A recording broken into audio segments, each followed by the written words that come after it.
మల్లారెడ్డి విషయంలో కూడా సస్పెన్స్ కొనసాగుతోంది సార్. రీసెంట్గా వేం నరేందర్ రెడ్డితో భేటీ అయ్యారు, పార్టీలోకి చేరబోతూ ఉన్నారు, కాంగ్రెస్ పార్టీలోకి వెళ్ళబోతూ ఉన్నారనే ప్రచారం జరిగింది. ఆ ప్రచారాన్ని మల్లారెడ్డి అప్పటికైతే ఖండించారు. మరి రీసెంట్గా మనం చూస్తూ ఉన్నాం సార్ స్క్రీన్ మీద డీకే శివకుమార్తో నిన్న కొడుకు భద్రారెడ్డితో కలిసి మల్లారెడ్డి భేటీ అయ్యారు. సో ఈ మల్లారెడ్డి ఇష్యూలో ఈ కన్ఫ్యూజన్కి సంకేతాలు ఏంటి, అసలు ఈ ట్విస్ట్లు ఏంటి సార్? బహుశా మల్లారెడ్డి మీద అనేక రకాల ప్రెషర్స్ ఉండొచ్చు. ఎందుకంటే పొలిటీషియన్ బిజినెస్ మ్యాన్ నెక్సెస్ ఉన్నప్పుడల్లా ఈ ఛాలెంజ్ ఉంటుంది. ఎందుకంటే వాళ్ళు రాజకీయంగానే ఒక నిర్ణయం తీసుకోలేరు. ఎందుకంటే వారికి వ్యాపారాలు ఉంటాయి, ఆ వ్యాపార సంస్థలకు ప్రభుత్వాలతో సంబంధాలు ఉంటాయి, పనులు ఉంటాయి. సో అందుకే నేను నవ్వుతూ అంటుంటాను, 100 కోట్లుంటే ముఖ్యమంత్రికి భయపడాలి, 1000 కోట్లుంటే ప్రధానమంత్రికి భయపడాలి, 10,000 కోట్లుంటే బైడెన్కి భయపడాలి. సో మనకు ఏది లేదు కనుక మనం ఎవరికి భయపడేది లేదు, మనకున్న అడ్వాంటేజ్ అది. సో ఎందుకంటే అనివార్యంగా వారికి ఏదో ఒక లింక్ ఉంటుంది. ఆ ప్లేస్లో మల్లారెడ్డి ప్లేస్లో నాగేశ్వర్ ఉన్నా అంతే ఉంటుంది.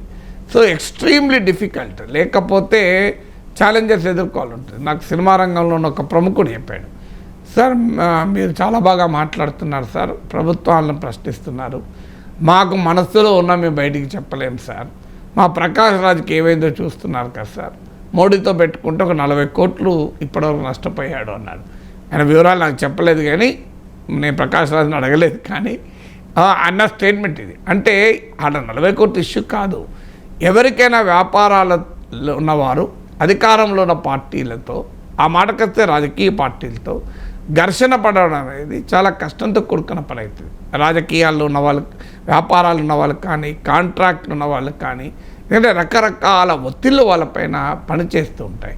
ఎందుకంటే వాళ్ళు పొలిటికల్ స్టేక్స్ కాపాడుకోవాలి, బిజినెస్ స్టేక్స్ కాపాడుకోవాలి. ఎందుకంటే ఆ పొలిటికల్ స్టేక్ వచ్చింది, స్థాయి వచ్చిందంటే బిజినెస్. మల్లారెడ్డికి రాజకీయ నాయకుడిగా ఆయన ఏమి ఇచ్చినప్పటి నుంచి జెండా పట్టుకొని రోడ్ల మీద తిరిగి పోరాటాలు చేసినాడు కాదు కదా. ఆయనకున్న వ్యాపార సామ్రాజ్యము, ఆయనకున్న ఆర్థిక వనరుల ఆధారంగా ఆయన రాజకీయాల్లో అకస్మాత్తుగా వచ్చి తెలుగుదేశం పార్టీ తరఫున మల్కాజ్గిరి నుంచి ఎంపీ అయిపోయాడు 2014లో.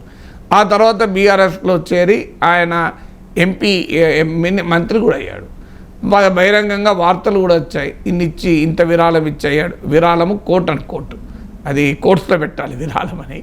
సో ఇచ్చి ఎంపీ సీట్ తెచ్చుకున్నాడని, లేదు మినిస్టర్ తెచ్చుకున్నాడని, అది కులం మల్లారెడ్డి కూడా చెప్పినట్టు కూడా వార్తలు వచ్చాయి. అందువల్ల మల్లారెడ్డి ఉన్నటువంటి నేపథ్యం, ఆయనకు ఉన్నటువంటి ఇండస్ట్రీని, అది ఇండస్ట్రీలో కూడా 2 రకాలు ఉంటాయి. నీకు పెద్ద ఐటీ కంపెనీ ఉంది, అమెరికా సాఫ్ట్వేర్ ఎగుమతులు చేస్తూ సంపాదిస్తున్నారు అనుకోండి, వాళ్ళకి ప్రభుత్వాలతో సంబంధం ఏమి ఉండదు, ఎందుకంటే ప్రభుత్వాలతో డీల్ చేసేదే ఉండదు కదా.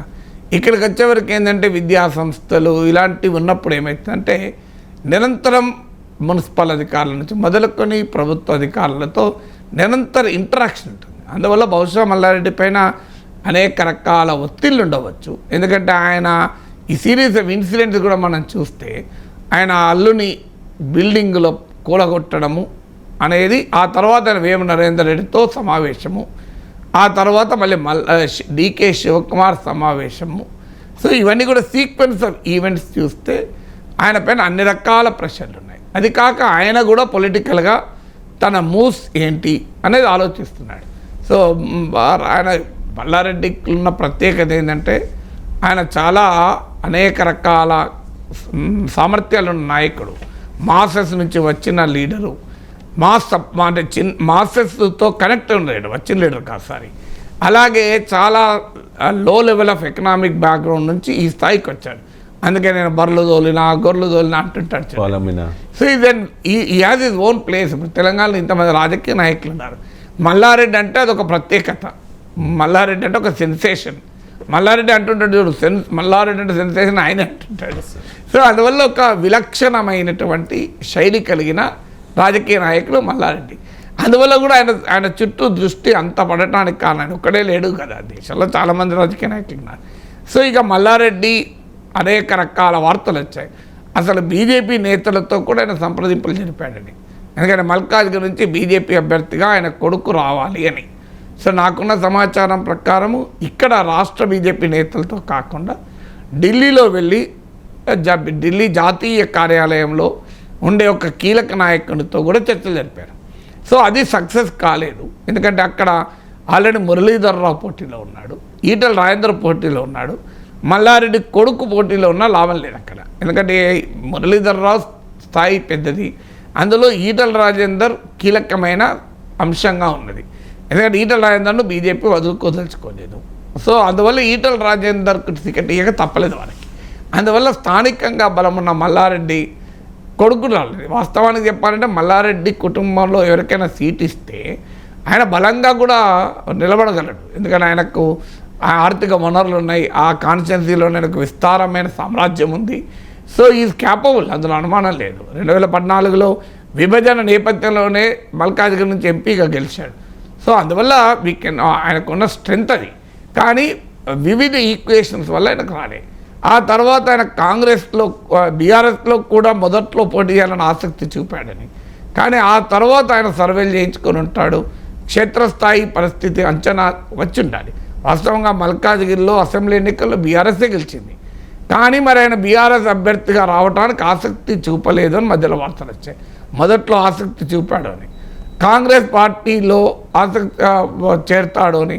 ఎందుకంటే అక్కడికి వెళ్ళి పోటీ చేస్తే గెలవడానికి అది Revanth Reddy sitting seat, Congress versus BJP ఉంది. బీజేపీ నుంచి కూడా ఈటల రాజేందర్ పోటీలో ఉన్నాడు కనుక ఆ కాన్స్టిట్యున్సీ అనేది రిప్రజెంట్ చేసిన నాయకుడు కాదు, ఓవరాల్గా స్టేట్లో లీడరు. సో ఇవన్నీ ఫ్యాక్టర్ లోకల్గా తనకు బలం ఉంది కనుక కాంగ్రెస్ పార్టీ అభ్యర్థి అయితే గెలవడానికి స్కోప్ ఉంటుందని ఆయన లెక్కలు ఉండొచ్చు. సో అందువల్ల ఇవన్నీ కూడా ఓవర్లాపింగ్గా ఉంటాయి. బిజినెస్ ఇంట్రెస్ట్లు, పొలిటికల్ ఇంట్రెస్ట్లు, పర్సనల్ ఇంట్రెస్ట్లు ఇవన్నీ కూడా ఉండడం వల్ల అటు ఇటు ఊగిసలాట. ఒకటి వ్యక్తిగా తాను ఏ నిర్ణయం తీసుకోవాలని ఊగిసలాట ఉండొచ్చు, పార్టీల నుంచి వచ్చే రెస్పాన్స్లో మార్పులను బట్టి కూడా ఊగిసలాట ఉండొచ్చు. అందువల్ల ఎపిసోడ్ మల్లారెడ్డి అనేది అంత రక్తి కట్టడానికి కారణాలు ఇవి.